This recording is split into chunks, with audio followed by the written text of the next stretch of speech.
Amir Saab, my introduction, apart from being Ahmadi, I was that person who took Mr. Zulfikar Ali Bhutto to the gallows. I tied his hands, tied his legs, club and يموت he على was club. hanged. I am the only Ahmadi in whole of the world witness of that hanging. What's your قلب name? يموت على قلب.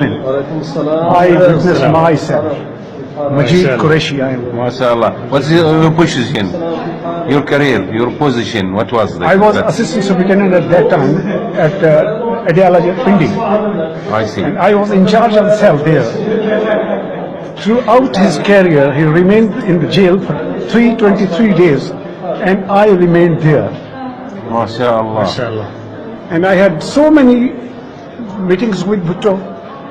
He was very much impressed with my behavior, Huh? and he would only, if anything problem there was there, he was only who could, I could satisfy him. And he would trust upon me.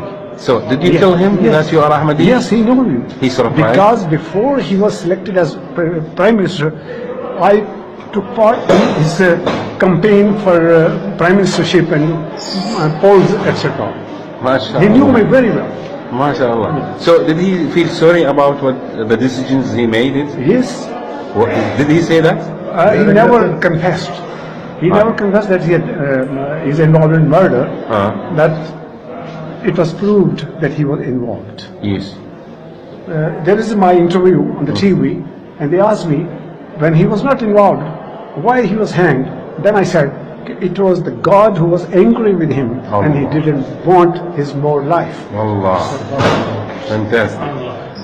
God please you. So who put the rope around his neck? Yes, I was there. But who put the rope? He was, his name was Tara Masih. He was a Christian. Christian who put But I took him to the that ladder. Okay. I Tied him. tied his legs, tied his hands, and set him from here.